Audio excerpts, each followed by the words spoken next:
আপনারা দেখছেন আরকে নিউজ বাংলা।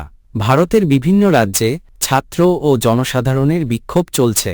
বিশেষ করে বেকারত্ব, শিক্ষা খাতের নৈরাজ্য এবং সরকারের বিতর্কিত সিদ্ধান্তের কারণে এই অসন্তোষ বাড়ছে। বিহারে চাকরি প্রার্থীদের আন্দোলনে বেশ কয়েকটি শহর অচল হয়ে পড়েছিল এবং আসামেও ছাত্রদের নতুন করে বিক্ষোভ দেখা গেছে, যেখানে হাজার হাজার মানুষ শিক্ষা ও কর্মসংস্থানের দাবিতে রাস্তায় নেমেছে। যেমন বাংলাদেশের জুলাই অভ্যুত্থানে সরকার প্রধানের পতন, শ্রীলঙ্কার অর্থনৈতিক সংকটের কারণে সরকারের পতন এবং নেপালের প্রধানমন্ত্রী কেপি শর্মা ওলির পদত্যাগের মতো ঘটনাগুলোর উল্লেখ করে। এই দেশগুলোতে সাধারণ জনগণ ও তরুণ সমাজের নেতৃত্বে ক্ষমতার পরিবর্তন হয়েছে বলে জানানো হয়।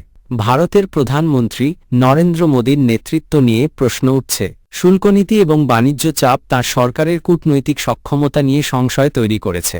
দেশের অভ্যন্তরে বেকারত্ব, শিক্ষা খাতে নৈরাজ্য এবং একের পর এক বিতর্কিত সিদ্ধান্ত সরকারের প্রতি আস্থা কমিয়ে দিয়েছে। রাজনৈতিক বিশ্লেষকরা মনে করছেন, ভারতের বর্তমান বিক্ষোভ নিছক কিছু দাবির আন্দোলন নয়, বরং এটি ধীরে ধীরে মোদী সরকারের বিরুদ্ধে বৃহত্তর আন্দোলনে রূপ নিচ্ছে। তাঁদের মতে নেপাল ও শ্রীলঙ্কার মতো উদাহরণ সামনে থাকায় ভারতীয়রাও ঐক্যবদ্ধ হয়ে পরিবর্তন আনতে সক্ষম। এই ছবিগুলো ইঙ্গিত দেয় যে ভারতেও যে কোনো মুহূর্তে জনরোষে মোদী সরকারের পতন ঘটতে পারে। এখন দেখার বিষয়, এই আন্দোলনের পরিণতি কোন দিকে মোড় নেয়।